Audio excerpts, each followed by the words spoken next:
Bien-aimés dans les Seigneurs, shalom, shalom, là où se trouve, vraiment que chers internautes, vraiment que Balandi, il y a chaîne Nabino, Obo Mesana Kolanda, chez Claudine La Grâce, Nzambe Apambola Bino, Tokuta Nsusu, na année 2022, Topesi Nzambe, merci, Nzambo Abatela Kibiso, Nzambo Abombi Biso, dira toute l'année, Otikuleka 2021, malgré les difficultés, malgré les problèmes, Nzambe Wana, Azala Kinabiso, Abete Biso Trobi, merci beaucoup, vous Matika Nzamba Pambola Bino, Bino Bolanda Kibiso, les lots dans le premier numéro Nabiso, il y a année 2022, 4 na chaîne Abino Voma Trobi, merci beaucoup, Wana Yamboto Banda, Touza Kopiye, Topé sans Nzambe Wana, merci, Nzambo Abate Libiso, Nzambo Abombi Biso, Talaba Mingi Bazui, grâce au Yote bien-aimé, Kasingana Yo Tozui, grâce Oyo, et Sukoza Kolanda Biso, Topé Nzambe, merci.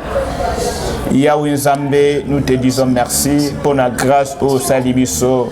Yako se retrouver les choses liboso ya pepe na yo. Baza kolanda biso pe balanda kabiso tolobi merci nkolo. Tolobi kombo na yo e kumbama kombo na yo ezala élevé. Tolobi merci. Tozong si barso de grâce na biso kolobano merci nkolo. Ozala ki na biso. Tolobi no merci o batela ki ba personnel ya chaîne oyo Père éternel. Tolobi no merci Père éternel. Tolobi ozamala nkolo. Tolobi no merci. Kombo na yo kumbama kombo na yo ezali élevé. Kolo to tiki émission oyo alelo na seigneur loboko na yo molimo santo yangonde ezala maître suprême molimo santo yangonde ekamba biso au nom puissant de Jésus de Nazareth que vous avez ainsi prié. Merci Seigneur Jésus-Christ. Merci Seigneur Jésus. Amen. Amen. Nzambe apambola bino na kanisa Zanga mokote lelo tokozana basala Nzambe obo mesana kolanda bango na chaîne bino. Pasteur Claude Mwamba tuyebi malamu tozapena ndeko na so apôtre Blaise yepa kozana biso lelo. Je crois que Nzambe apambola yo esikozali na kanisa toko bandananu nako tuna boni santé. L'homme de Dieu, bonne santé, bonne. Oh, merci, santé, ça va par la grâce de Dieu, ça va. Ok, bonne année, bonne année, bonne année. Merci, merci beaucoup. Merci. Vraiment, Nzamba Pambola, l'homme de Dieu, pour disponibiliser Tanayo, Yakoya, pour répondre à une émission Nabiso, où ils allaient à la montagne des vainqueurs, au peuple de Dieu Balandaka. Yamboto Bandavoma, Nanigito, pesa la meilleure vie Nabiso, na Coloche Nabiso. Maman Nabiso, Claudine La Grâce, Nzamba Pambolo, Sukozali, Nzamba Claudine La Grâce, meilleure vie Nzamba Pambolo. Ok. 365 jours à Kabelayon. Amen, amen, amen. Voilà, peut tout le monde à musique, couple Moukena, Dadi Chanto, Mamanto, Deborah, Rema, Darren, Escabozana, Londres, pe couple David, Ziran et Bahati, Escabozali, na Genève, Escabozali. De Kolanga Stani na Minoulouse, mais Hervé, bonne année. Papa Aka et Sukozali, mon frère fils et Sukozali, na Valence, mon frère Ladi Lukelo, de Kolanga Boza partout belé vraiment que ba meilleur ve ba bonne année na bino vraiment que Nzambe apambola bino de Kolanga papi Kangebe na Paris, Nzamba pambola. Na kanisa na dingito partager quelque chose moko na journal le na dimanche le mto Kolanda biso. Nalingi toza ba Bible na biso to fungo na livre ya Luc chapitre 5. Luc chapitre 5 tozui premier verset. Luc chapitre 5 premier verset. Comme de Dieu tangi biso. Luc chapitre 5 premier verset. Un jour alors que Jésus s'était né sur le bord du lac de Génézareth, et que la foule se pressait autour de lui pour écouter la parole de Dieu. Il aperçut des barques au bord du lac. Les pêcheurs en étaient descendus et nettoyaient leurs filets. L'une de ces barques appartenait à Simon. Jésus y monta et lui demanda de s'éloigner un peu du rivage. Puis il s'assit sur la barque et se mit à enseigner la foule. Nazana Luc 5, ce qu'on a Luc chapitre 5, verset 4. Oui. Quand il finit de parler, il dit à Simon, avance vers les larges, en eau profonde, puis toi et tes compagnons, vous jetterez vos filets pour les péchés. Maître, lui répondit Simon, nous avons travaillé toute la nuit et nous n'avons rien pris. Mais puisque tu me les demandes, je jetterai les filets. 6. Ils les jetèrent et prirent tant de poissons que leurs filets menaçaient de se déchirer. Alors ils firent signe à leurs associés dans l'autre barque de venir les aider. Ceux-ci arrivèrent et l'ont rempli les 2 barques au point qu'ils s'enfonçaient. En voyant cela, Simon-Pierre se jeta aux pieds de Jésus et dit, Seigneur, éloigne-toi de moi, car je suis un homme pécheur. Amen. Nous sommes l'homme de Dieu dans les tiers.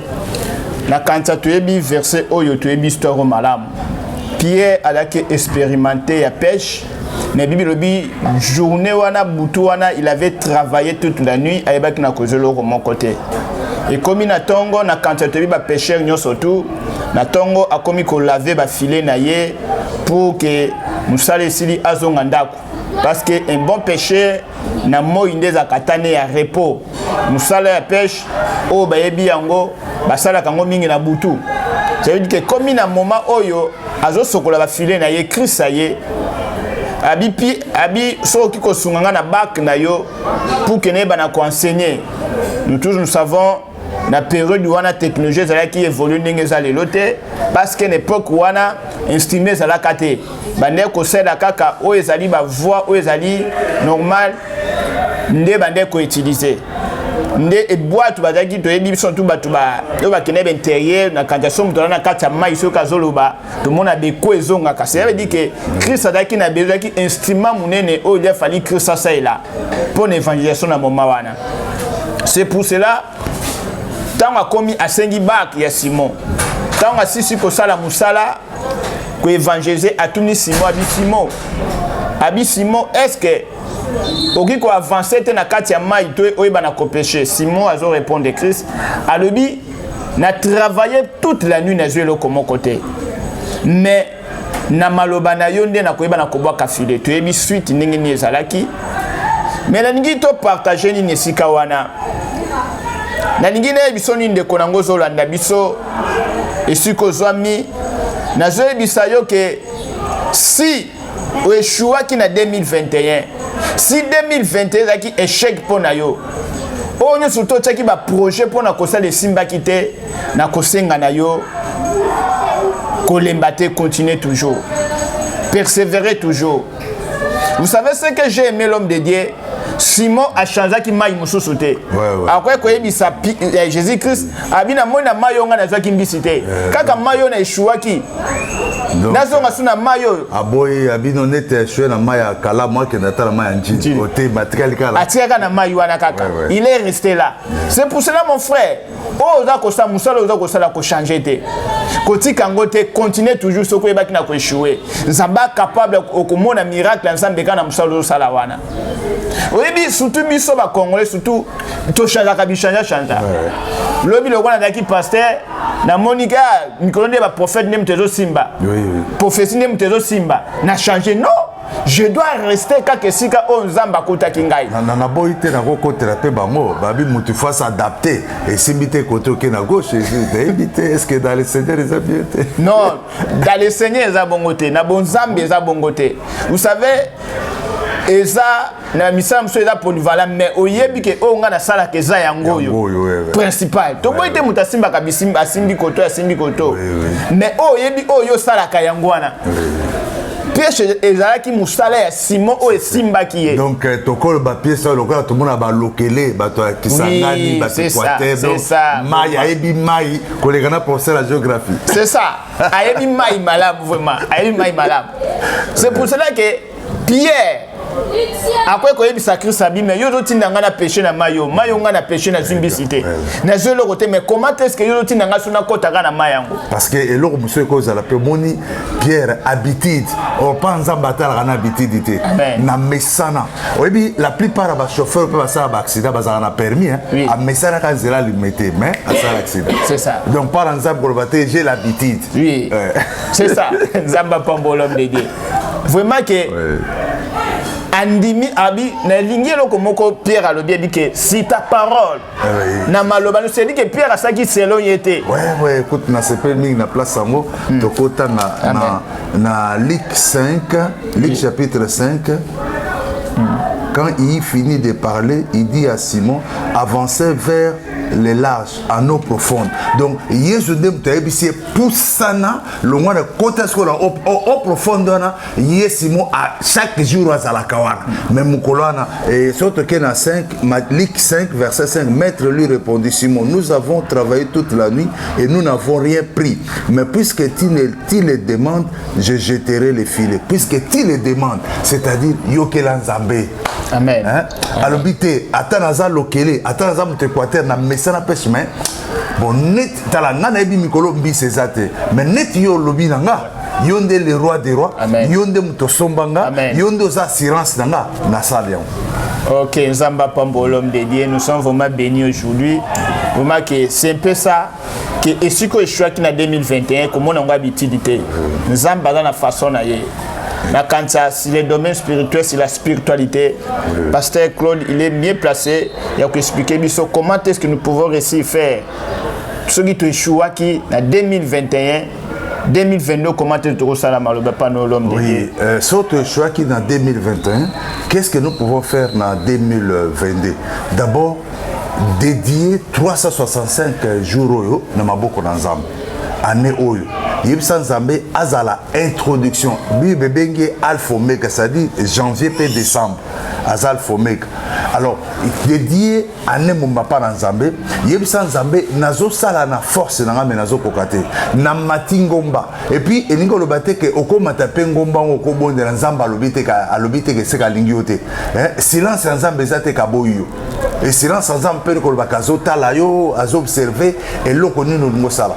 Mais yo même au choix combien de fois Zongela ano tchaya à l'épreuve le bas Seigneur na tambusai peut-être ngamo cette fois-ci na lingi yo o gidenga yo o tambusanga yo o telegidenga or ce qui a telegido parce que Simon Pierre le bas kino na mesana elimisanga pour na mongala mayo to mesana na mai un véritable mongala un véritable lokela akobanga mai njilite akobanga mai kalamute volume sabato banga mai ezabe baluba banana mais lokela akobanga mai te lokela kokota tata na mai ande na okota na ye mais babe kolum sunde babanga mai mais tala ke mutu a mesana profession na ye musala na salaka professeur na domaine kingani naza grand poro naza grand chauffeur. Mais grand chauffeur, au moment où on a simbaté, Zamba lobi poussana na katikati. Ça dit yokaye. Bible lobi na Matthieu 7 demandé senga skonzambe. Naza porome na mona na lingi na tikelo yo conduire na place nanga. Tala soko tikeli yezo conduire. Au mona ma omni sur osim. Soko oza capitaine ya bateau tikeli yezo a même bateau. Au mona ma camion sur osim. Soko za osala musala yebsa Nzambe na lingi na 2022 na tikelo musala na oyo tokende longo na yo ya ko yebsoka kotela au profonde ça dit poussana kota mana kati mais longo nanga parce que succès ya kaso to za na Yesu mais soko za yo moko esimbate donc kota na mobimba mitika pa na Yesu kabela ye o eza musala na yo yebisa Seigneur conduire ngako conduire yo avec le Saint-Esprit tout est possible. OK, Nzamba Pambo l'homme de Dieu. Nakansa, ce que j'ai aimé et pas Simon abi, si ta parole. Oui. Yé abi si ta parole, je jetterai. Ça dit l'obéissance. L'obéissance. Oui. A toi aussi on Nzamba lobinaye. Mais l'homme de Dieu n'a posé question muké na tuna, o expliquer biso.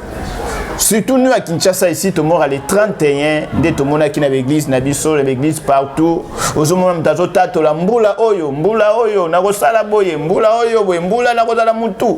Mais au finish, tout comme anasuka. Au monde a mutamone loko, mon côté, entre étapes, âge est quoi avancer, entre étapes, tout zokola. N'a yébité, sur le plan spirituel, il y a des esprits qui contrôlent parce que au côté 2022, il y a des esprits pétélémis. Oui. C'est vrai, il y a des esprits parce que l'autre fois dans chaque mois il y a un démon. Et dans le mois il y a janvier, c'est Bélial. A bandi le premier Bélial a bandi le 1er janvier ti le 31 janvier Bélial et bitinaye ezaka na 4 na Jean 10. Alors tangu yo zoroba bonne année olobi que non au sepeli hein bonne année au dédié on a beaucoup d'ensemble, mais la plupart de quoi nous avons beaucoup de chrétiens bazo sambela bazana kati ya l'église sont des chrétiens charnels, donc beaucoup sont des chrétiens charnels. Un chrétien charnel des années, un chrétien qui marche selon les sens, et quand on parle des sens, des 5 sens, or il faut être un chrétien homme spirituel. Homme spirituel au contraire juge le tout. Homme spirituel azo comprendre. Nous avons beaucoup de chrétiens charnels. Les mêmes chrétiens ne donnent pas la dîme. Les mêmes chrétiens ne donnent pas l'action de grâce. Malingi nzamba salela. On nzamba lobi mettez-moi à l'épreuve. Donc yo musala nzamba qui parate ozo sabotango monika nzamba salo na 2022 te. Mutramtaza na ndengi nzamba bengi. Nzamba zo biso pona 2022 oyo ndenga lobe na simo kota pusana na 4 ya mai. Nzamba bi pusana 4 ya mai et puis okomona okozwa biloko même koleka. Okoza no ka chef de bureau. Mais batbazo ka sozaka secrétaire général. Oza no secrétaire général nzamba zo pambola. Comme nzambe akopambolo boye na musolote ma pamboli bana no basisi betite. Donc Dieu parle d'une manière ou d'une autre. Donc c'est vrai, batebele ba se prendre na bonne année, ba continue en 2022. Na bien sûr que chaque mois ils en a des mois tamusaka. Na mois janvier eza Bélial. Donc ba osa la remise et reprise le 31 janvier au. Na mois février eza Léviathan, na mois mars eza Satan, na mois avril eza Astarté. Voilà un peu comment diable a organisé avec un seul but na Jean 10 dérober, égorger et détruire. Ok, Nzamba dans le coup l'homme de Dieu, Ndenge Nzamba Pambolo Vomake, vous savez, ils ont versé mon aninaka Bible Zoloba, Mutumoto Okotananda kwa Mutu, sans que Akanga Mutamaka Sanda Kouana. Oui. Au Rokota 2022, Okanga, des esprits où ils ont contrôlé 2022. Nzambe Apambolo l'homme de Dieu, Nakansa Tolobaki, Tozana apôtre missionnaire. Apôtre Blaise, Tozana Yelongo, Awa, émission Lelo. Le premier numéro na biso bazaba habitué, il y a émission na la montagne des vainqueurs. C'est un missionnaire tant souvent comment était émission sondaire commenter avec la mission. Vraiment Tozana Ye, vraiment bonne année l'homme de Dieu. Ah, bonne année pasteur, bonne année prophète et apôtre. Merci. Que le Seigneur vous bénisse abondamment. Merci. Merci beaucoup. OK, l'homme de Dieu nalingi pour expliquer libo tanzambe bato bandeko bazolanda biso partout dans le monde. Toujours parler à Pierre a échoué qui mais Actica quitté a changé qui peut maïté le col échoué qui comment est-ce que peuple de Baïko Sala na année oyo 2022 oyo comment est-ce que pour que ben a réussi et ce qui a échoué qui basa la nini vraiment tu peux si parole panayo. Merci beaucoup pasteur pour la question. C'est vraiment une question qui nous emballe tous ça. Et ça va bien. Là, c'était par rapport à l'intervention de l'apôtre Jean-Claude. Et ça va bien. Dans la vie chrétienne, les années passent et il y a toujours des difficultés qui s'opposent. Ce que nous devons comprendre dans la vie chrétienne, même pour les chrétiens, même pour les païens, il y a toujours dans notre marche, il y a des moments des échecs. Il y a des moments d'élévation, il y a des moments, chaque étape de la vie, et ça n'a pas histoire. Il y a que l'année 2022 autre côté, et ça nous avons espéré qu'il a vivre quelque chose. Si Pierre avait échoué, il avait échoué parce qu'il n'y avait pas Christ en lui. Là, c'est premièrement. Amen. Christ n'était pas encore venu. Oui. Mais le jour que Pierre a compris que c'est lui qui est venu auprès de lui, qui lui a demandé le bateau pour acquérir la profondeur, il était le Messie.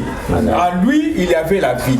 Oh, lorsque tu viens à l'église, il y a des moments où au monde qui échoua qui n'a vu nayo, reste toujours fidèle à Dieu. Si tu crois que c'est Christ est vraiment le maître de ta vie, quel que soit il y aura tempête et Gozala, difficulté Gozala, tu resteras toujours fidèle à Christ là. Même 2021 et les gars qui ont des difficultés, il y a eu beaucoup de personnes qui ont reçu des prophéties, ils ont eu beaucoup de messages, mais ils n'ont pas vu l'accomplissement de tout cela en disant que comme si Nzambanga a consacré. Ok, Dieu ne va pas. La Bible déclare il n'est pas le Fils de l'homme pour se repentir. Il ne ment pas, il reste fidèle à sa parole. La Bible déclare dans le livre des Psaumes, dans Psaume 138, verset 2 à 3, la version hébraïque, que Dieu a placé sa parole au-dessus de lui-même. Il respecte sa parole. Si Dieu lui-même respecte sa parole, à combien plus forte raison, nous qui sommes sa créature, sa ressemblance, nous devons aussi respecter la parole de Dieu. Parce que la parole de Dieu doit marcher avec nous jour après jour, nuit après nuit. Parce que cette année, 2021, il y a eu des prophéties, il y a eu des révélations. Chaque église avait son thème en disant non, thème d'Angaï année où Ezaki c'est la moisson. Mais est-ce que chaque personne qui donnait des thèmes par rapport à sa vision, par rapport à l'église, est-ce que tout le monde a reçu la même part? Non. Ça pourrait y être dans l'église, les gens peuvent être au nombre de 10, c'est deux ou une personne qui a reçu. Mais le nombre de personnes, il y en a trop qui n'ont pas eu cette chance-là de réussir. Cela nous pousse à comprendre que même nous, les hommes de Dieu, qu'ils soient des hommes de Dieu, qu'ils soient des enfants de Dieu, nous avons tous un même objectif, de regarder toujours vers la croix de Christ.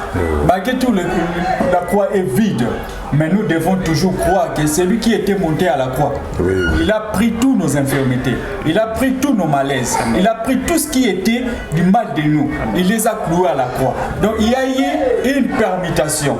Donc nos malédictions, nos problèmes sont passés de nous vers la croix. Et nos bénédictions sont passées de la croix vers nous. Oh, chaque année, il y a une bénédiction qui est réservée. Oh, seulement, nous devons rester fidèles et confiants. Donc, Pierre, s'il a veillé pendant toute la nuit, il n'a pas reçu quelque chose, mais même dans la place au Kakabaïbisa qui abandonne au péché à profondeur, on a joie quitté.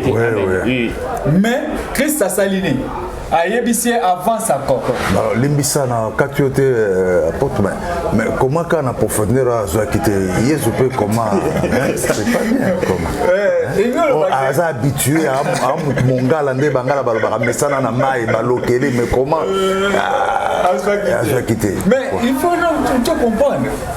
Oh, qui est le véritable loup? C'est Jésus-Christ. Qui est le véritable poisson? C'est Jésus-Christ.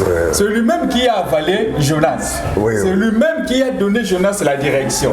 Oh, si vous avez Christ en vous, sachez-le bien, chaque minute, il vous donnera chaque direction. Amen, amen. Nous sommes vraiment bénis, tout ça béni. C'est que j'ai aimé quelque chose, l'homme de Dieu a épinglé Awa. Abi, tant ou Pierre a péché qui tourne le bosson à Boutouana, Alaki n'a cresté. Alaki est moko. Il a dit que Pierre a été koyambaye sur. Mais d'abord, Tata, ça a une expérience. Comment expérience est comptée? Mais l'expérience trompe aussi, apôtre. Oui, il n'a qu'à dater, pasteur.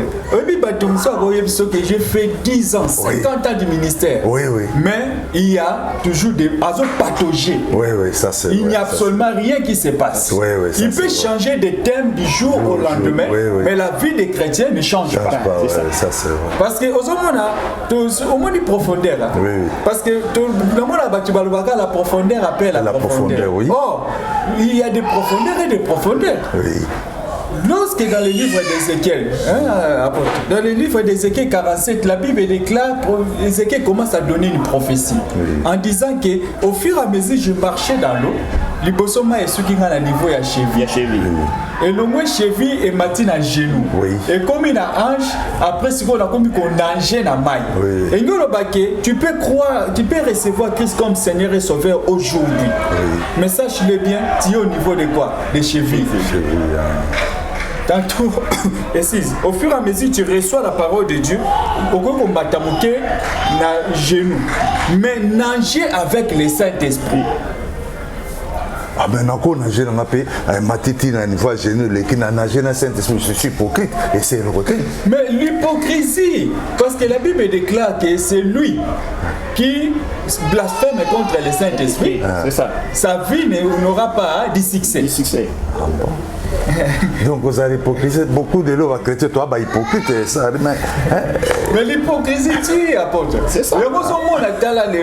Il y a beaucoup de chrétiens, tu le vois en marchant. Il est en bonne santé, en bonne forme, mais spirituellement, il est mort. Il n'a rien qui se passe dans sa vie. Amen. Et d'autres appellent eux-mêmes la malédiction. Ils disent quoi? Est-ce qu'une personne peut déclarer que non, elle accepte la malédiction quand même? Lui-même, parce qu'il y a beaucoup de chrétiens. Au moins, les problèmes, et ça, lorsqu'on nous donne une prophétie, qu'est-ce qui se passe? On nous donne une prophétie le matin. Les chrétiens veulent qu'en donnant la prophétie aujourd'hui même, qu'aujourd'hui même, ils veulent avoir l'accomplissement de cette prophétie. Or, chez la femme sunamite, Élisée lui a dit l'année prochaine, au même mois, tu saisiras l'opportunité. Or, chaque étape de la vie, nous devons comprendre qu'il y a un virage. Oh, le diable, c'est un menteur. Mais la Bible déclare, il est menteur, mais il rôde comme un lion rugissant. Cherchant qui a dévoré. Oh, pour moi, je l'appelle un vieux lion déjà fatigué. Donc, si je vous suis bien, c'est de ne pas laisser l'avantage à Satan. Alors, comment on peut laisser l'avantage à Satan? Mais on laisse l'avantage à Satan en ouvrant nos cœurs à nous-mêmes. Va penser les mauvaises pensées, des mauvaises attitudes, des mauvaises compréhension, donc mauvaise compréhension. Mais nous sommes dans le monde, papa, dans la réalité ça. Des manipulations. Aux hommes, apôtre, nous sommes dans le monde. Mais la Bible déclare quoi? Vous êtes dans le monde, mais vous êtes plus du monde. Dès que vous recevez Christ comme Seigneur et Sauveur, sache-le bien, tu n'es plus de ce monde-là. Tu es passé des ténèbres à la lumière. Oh, celui qui marche maintenant dans la lumière, il ne peut pas se laisser emporter pour que au monde de lumière, n'abîme ce temps aux yeux. Aux autres temps, on y a ténèbres et ranène. Satan les garants sont menés dans le azo def ça va problème. Aïe ce que naza souci. Aïe ce que aux ni ne vendent vos soucis zangate naza na mona sai na nazo defisa yo. Au fur et à mesure azo defisa ka yo baba problème.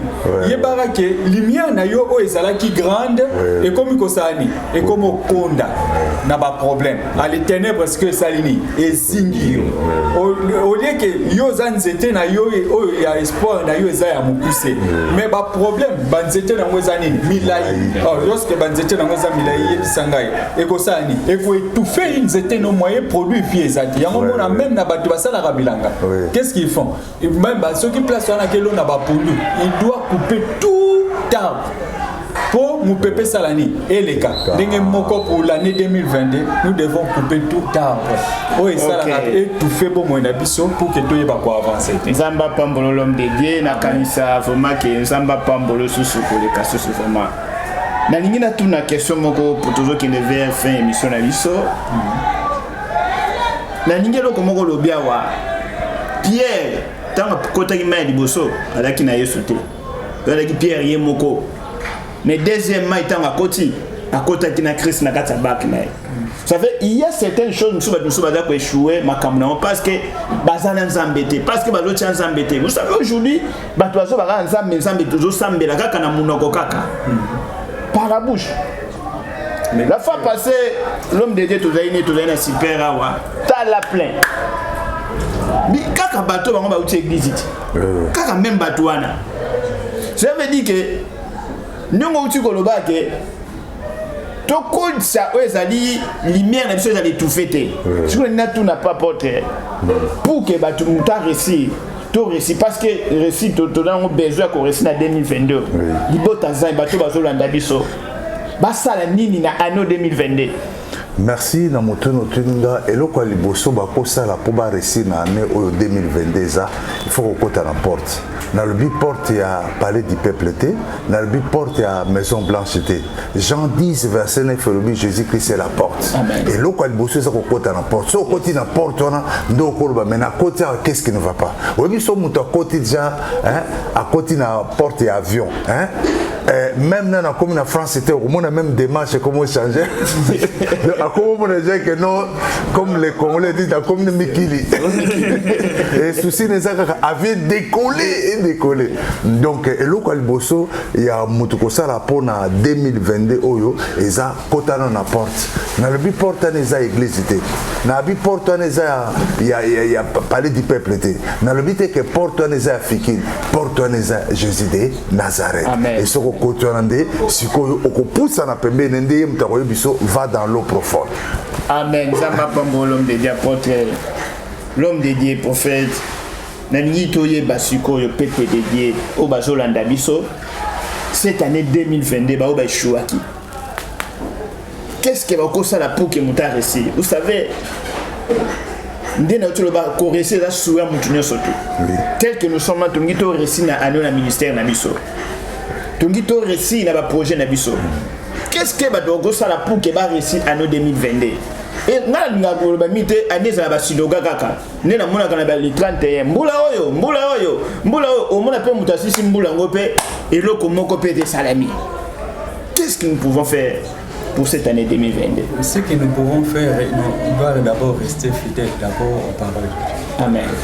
Parce que la parole de Dieu est vivante, efficace, tranchant. Ils ont séparé Malamu dans Malamu. Oh, dans l'année 2021, tu as ma belle Kagi 3. Combien de mauvaises paroles et comment ils partagent avec les chrétiens? Ma parole à déception, comment qui ma parole à les chrétiens? Ils croyaient plus au mensonge qu'à la vérité. Oh, cette année 2022, nous devons croire à la vérité plus qu'au mensonge. Au monde il est plus important à vivre ça avec chrétien plus déjà que au monde tant aux autres temps dans la vie au koya siko tellement populaire bilamba salani ce que tu as reçu dans la vie chrétienne ou bien tu as reçu dans la vie de vivre les lois. Nous devons changer notre manière de faire les choses. Amen. Nous devons croire à la parole de Dieu parce Amen. Que la Bible déclare quand je marche le chemin s'ouvrira devant moi.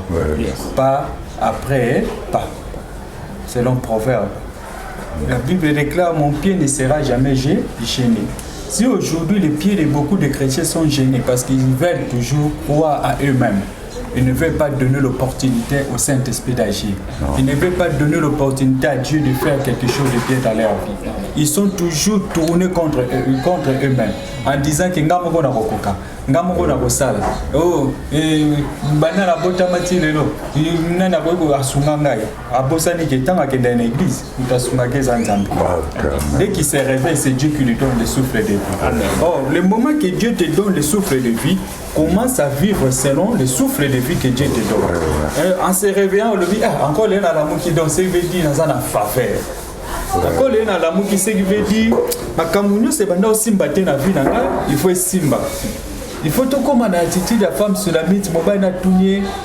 Comment va l'enfant? Mais moi, la confia, a dit tout va bien. Papa, ça passe à l'autre IP. Dans le côté de la bande de Robalan, d'habitude, ça passe. Comment on doit tout va bien, Marbozo, c'est batté. Mais tout à l'obéi, tout va bien. Oh! On essaie hypocrisie. Comment on doit tout va bien aussi longtemps? Mon toilette a un pays. Mais papa, tout va bien, mais il y a un noir. Au moins, tout va bien, voilà. Oui, oui. Si on a le bango, on a le baquet, t'as la David à l'obéi. Abi, le Seigneur Jésus est mon berger. Le Seigneur est mon berger, je ne manquerai de rien. Oui, oui. Or, celui qui ne manque de rien, quelles que soient les difficultés là, oui. tu as celui qui ne manque de rien. Oui, oui. Or, celui qui a un bon panier. Oui, oui. Alubi Kazanayo. Donc ça veut dire partout au temps il est là, il te dit tu as besoin de quoi? Et ça quoi moi dans le temps moi papa. A comme quelque part tali moi na temps tali kiti. Il s'est activé ça. Il s'est dans ça pour ça kiti na zuka il s'est va prendre. Lui-même il est notre banquier. Oui oui. Alléluia. Amen. Il est notre banquier. J'aime Christ parce qu'il est notre banquier. Amen. Amen. Amen. Si nous sommes que locataire na biso azokamwa bi yango yeso comme locataire ya nzoto oh celui qui est notre locataire c'est Jésus-Christ. Parce qu'il est venu habiter dans notre vie. Donc, il a pris mon cœur, il a pris ma vie en disant que non, je viens cohabiter chez toi. Donc, tant qu'il est mon locataire, il doit me payer chaque mois. Amen. Or, cette année, ce qui est important, c'est que je peux dire au peuple de Dieu, sache-le bien, tant que Jésus-Christ est ton locataire, il vit en toi, il doit te payer chaque mois. Donc c'est un mois de travail et de développement. La beauté au locataire, mais est-ce que ce locataire a encore ce qu'on fait? Un locataire puissant comme Christ ne manquera jamais de te donner quelque chose. Amen. Amen. Calculez, tu as laissé combien? 5000 personnes avec combien? 5 pains à 2 poissons. Quel genre de locataire? Il paye au-delà. Il y a un monsieur qui n'a pas foutu à valeur il y a 2000 francs. Il y a 2000 francs, tu as 12 000 francs par mois. Si tu te donnes 12 000 francs, ce qui veut dire, il sait que 12 000 francs à foutu au lélo, je peux te payer toute une année. Oui. Mais un an, foutu, mais il y a un soir, mais quand on a foutu, on a déjà bon, on s'habiter.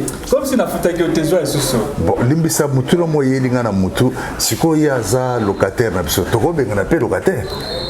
C'est locataire de Benganezaka à Satan. C'est locataire de Benganezaka à déception. C'est locataire de Benganezaka où il y a Zangi Sarabiso qui mais notre vrai locataire, Jésus-Christ, c'est difficile de les chasser. Parce que lorsqu'il vit en nous, il nous fait du bien, il nous fait avancer. C'est pour cela que le Seigneur bénit cette année. Cette année sera tellement une année de grandes choses. Malgré tout, il y aura toujours des pressions de la maladie, mais le Seigneur ouvrira de grandes portes. Amen. Dans le nom de Jésus. Amen. Zambe azalokomu zamba pambola basali na ye na kanisa na pamboli zambe oyo edimina mnoka basala nzambe vraiment que cette année yo moko bien-aimé éclairer vie na yo tia nzambe liboso kotala te Yeshua qui année passée mon nzambe na année oyo na lingi to clôturer mission et éviter quatre na biso ceux qui ainsi dit l'Éternel ezali pona année oyo parce que tout ça dans le début à année vous savez na la linga kate bato ba ke tant likambo ekomi na pesi na mona ki yango non eza bato mosusu o ngasi na prophétiser ka wapi tout ça na début année nzamba lobini pona ni olombe. C'est une année de développement. C'est une année de travail. Donc, celui qui se mettra au travail, il réussira. Amen. Mais celui qui croisera ses bras, il échouera. Oh, nous avons pas dans Proverbe 6, aller vers la formule. Nous devons maintenant apprendre beaucoup de choses. Parce que celui qui ne travaillera pas, ne réussira pas. Aujourd'hui, on a année oyo. On a fait un message il y a année 2019. On a vu que 2020, maladie mourir pour ravager. Quand on a fait ça, on a l'église, on a la mission. Les gens ne croyaient pas. Mais les jours qui balade on a école et tout le monde était. Et c'est bon, on est aux 2016, 17, 18, 19, 3 ans. Ils ont le la Koufa au Salama pendant 2020. Donc, il va qui comment le monde entier va qui s'écoule. Oh, Dieu a besoin de répandre son onction, son huile fraîche, pour que la paix soit rétablie dans plusieurs coins. Mais cette paix ne sera pas rétablie à sa totalité. Pourquoi? Parce que les Okitis sont là, ils font leur œuvre, et Dieu aussi est là, il fait sa part. Oh, Dieu ne quittera plus le ciel pour venir faire sa part. La part que Dieu veut que nous puissions faire, c'est nous les hommes de Dieu qui devons intercéder pour ces pays, pour le monde entier. Or, beaucoup de chrétiens aujourd'hui doivent avoir plus confiance aux hommes de Dieu, parce qu'ils ont perdu cette confiance-là. Ils n'ont plus confiance aux hommes de Dieu, ils ont plus confiance à eux-mêmes. Ils ont plus confiance aux charlatans. Ils ont plus confiance aux sorciers, mais ils n'ont pas confiance à Dieu. Notre objectif principal est que les gens aient confiance maintenant à Dieu. Amen. Parce que c'est le temps de percer. C'est le temps de la gloire. Amen. Amen. Zamba Pambolo. Amen. Les grands réalisateurs ont dit, ce qu'on va ajouter, c'est un mytho clôturé. l'homme de Dieu année où nzamba lobini ni pour la peuple ni bandiko bazolanda biso pour que eloko nzamba lobi année oyo miso na biso nyonso to etala bobele le serpent d'airain. Amen. Oeza Yesu Masiya.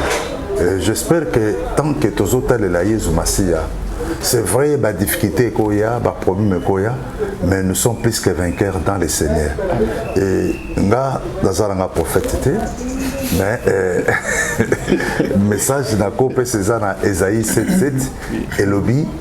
Cela n'aura pas lieu et cela n'arrivera pas. Amen. Donc nous sommes dans l'année 2022 et que surtout que aussi Jean andimi et que Yesu akota na kat na Yesu akota na kat na bi pusana kota na kat la mai na profondeur pour ngande na za mai ngape na zambis donc osala on peut pour na yo kota en profondeur et nous sommes pour na yo ko banda janvier 2022 tina décembre cela n'aura pas lieu et cela n'arrivera pas au nom d'un pasteur au nom de Jésus. Amen. Merci. Amen. Zamba zalokumu vraiment, Zamba zalokumu. Trobi merci à nous l'homme de Dieu le bindenge mosala Zamba le bimis na feta la pansambe. Parce que des occultistes ba télémi makas. Des occultistes même bazo tiam finance bazo financer même la télévision même la chaîne de tozo les kabé. Il y a des serviteurs occultistes bazo les ka pour que ba na ko détruire peuple de Dieu. Miss noyo eta la pansambe. Miss noyo eta la pas pasteur eta la pas prophète miss noyo eta la pansambe. Parce que Nzambe ne mtape satanio surtout. Nous sommes seulement des instruments za canal on Nzamba za koleka. Mais miss noyo eta la pansambe. Je crois to comme na suka to ko si saboter ça ko remercier ko souhaiter ba copé ça bonne année que qu'on remercie tout va soutenir biso dira toute la année 2021 dans la bande comme ça va soutenir biso même na maya komela même na conseil au soutenir biso vraiment que tous en reconnaissant vers bino pina que nzamba pambola bino na appel na bino nzamba pambola bino na kanisa basala nzambo bazali awa la fois passée na soki na ndeko moko na poto na France ali pasteur nzamba pambola bino bo continuer ka usala musande bozo sala les lieux comment pour que cela me prier me donne poto tindela ngambonga offrande tindela ngana kendela matamango mangenge tuzaka bazana condition mon côté si tu as quelque chose ba kopia ba numéro na bango si tu as quelque chose au bengi na conseil au lotindo tomoko ba ko sunga yo nous sommes là tuzaka na condition mon côté to pesa ka batu pour que to sunga mtu na prier pour na ko sunga c'est et ça musala nzamba pesi biso ma bazali wana make soko bengi nyo surtout ba téléphone biso zaka ouvert nyo surtout vraiment que ko biso wana toza ko remercier chez Claudine la grâce maman Nzamba pambola yo pour la chaîne oyo Nzamba pambolo ya mingi vraiment maman Tabita Dokas na kanisa to monaki Nzamba kanisa yo vraiment que ya mingi vraiment wana moni monter na biso réalisateur l'esprit expérimenté vraiment frère na biso Rodrigue Nzamba pambolo na sacrifice oza ko sala vraiment pour la chaîne oyo vraiment que Nzambe a béni yo a pambolo vraiment et belé vraiment na kanisa na moni kuna ndeko na ngai maman na Belge Ingo félicitations biso na PCO yimoko yebi félicitations mon frère David Ziran est à Genève et si kozali Nzamba pambola yo na famille mobimba Nzamba mona bino ba bonne année Stanisaka fumwa Milus na mona kitango yaki toleki 6 décembre moko elongo kitoko mon frère Papi Kangebeni Nzamba pambola l'homme intègre na Cape Town mon frère mon pote berger Jacques Moma Nzamba pambolo libota mobimba boze belé na Afrique ici bana nyoso to na Angola partout boze na Belgique coupe mukena papa nde ba bien ko dadi chanto Nzamba pambolo momi Nzamba pambolo mama to ma sœur bijou na Lyon Nzamba pambolo mama na ngai Jina Ngoma Nzamba pambola yo Nzamba pambola bino boza partout belé et belé bolanda kabiso ma famille ma femme mes enfants Nzamba pambola était l'homme de Dieu au souhaiter la meilleure vie na nani je crois na souhaiter la meilleure vie pour l'année à Sika na bana nyoso va soutenir le ministère nanga amen et Nzamba ba ko pambola bana nyoso a pambola Olivier le docteur Olivier. Il est serviteur de Dieu en France avec son épouse Violette. Il a des enfants Nzamba pambola bango. A pambola bana mingi baza na États-Unis, Fanny, baza belé bamoni, baza belé. Pe ayeba ko pambola même serviteur de Dieu musaza na France wana Junior. Nzamba pambola ye mpona mosala malamu nyonso azosala mpo nzambe mpe nzambe ayeba kopambola libota na ngai apambola mama na ngai apambola bandeko na ngai apambola mama na ngai Sara apambola baleki na ngai Clara na Irene bana na bango apambola neve na ngai le prophète Trésor Kumbu mpe mwasi na ye Nerana mwana bango Genovic apambola bango et sans oublier apambola so mon père spirituel le prophète Franck Aguevo mpe libota na ye mobimba na mwasi na ye apambola les Amédi mobimba mpe na kosukisa ke nzambe ayeba kopambola bana nyonso ya oyo mpe baza na Congo ya molimo oyo basutenaka nga mingi lokola Diane Fariala Gloire Fariala mpe Fistofonzi mpe baza ebele moya kotanga eza te mpe ayeba kopambola mon épouse ma femme esika azali nzambe azala na elongo aprotége ye ayeba kosalela ya mingi na kombo ya Yesu Christ. Amen. Oui, l'homme de Dieu. Merci. Nazo souhaité merveille na Maman Chantal Mwamba na bana na nganyo surtout vainqueur Dieu merci Bendi bango nyonso to nzamba alekana kopambola bango et que ano ezala ne moko kitoko et bandeko nyonso to mpe basoutenaka ministère na nga nzambe mpe alekana kopambola bino parce que Deutéronome 28 verset 13 elobi baoyo aye bazala mitu me mokila te et que année oyo bozala mitu bozala likolo. Merci Nzambe apambola. Ok, merci beaucoup ma Vanessita, ma femme, mon épouse, Nzamba pambola yo. Dadi Jano et surtout dans la France, na Paris, Nzamba pambola yo. Batino tout va soutenir le ministère nanga tout au long il y a 2021 mobimba Nzamba pambola nos familles baguma. Nazo porter bino ke Mama Ziza na Abidjan, Nzamba pambolo, mon directeur Alain Baguma Nzamba pambolo, ma fille Sarah, bino surtout Nzamba pambola bino. Obo sunga kibiso to komina suka na ningi la sana Nzambe to pambola libota na Nzambe ani oyo to zola na numéro contact on a inscrit vraiment numéro contact l'homme de Dieu rapide numéro contact désolé plus 243 85 47 19 886 wana za numéro na contact ya WhatsApp. Merci. Numéro nanga contact ESA plus 243 9 9 9 9 4 fois 48 298 9 9 4 fois 48 298. Merci. Ok, oyangai siboye biango plus 40 243 82 170 94 67 soko benga tena numéro là kwa afficher na chaîne. Bakopesa yo ba coordonner na biso surtout vraiment que ba kocho biso na contact sur na problème hésiter te to kosungo na prière tika Nzamba pambola bino l'homme de Dieu na ningi to bondela pona bana Nzambe que ani oyo ezala ani moko vraiment pamboli to bondeli. Éternel Père de gloire, notre Dieu, Seigneur, Alléluia, Seigneur. Alléluia.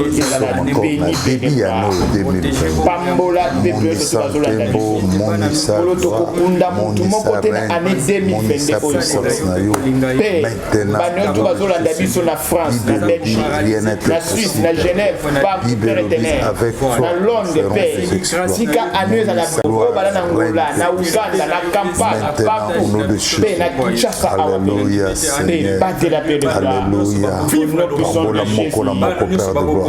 Et que année oyo 2022 bana no ba sekela. Ba tota tolo ke no bazana marque à Jésus-Christ et ba mona pe prospérité, ba mona pe gloire, ba régner na ba poste bazo sala. Maintenant au nom de Jésus. Amen. Amen. Bye bye bye bye à la prochaine, vraiment Nzamba pambola bino.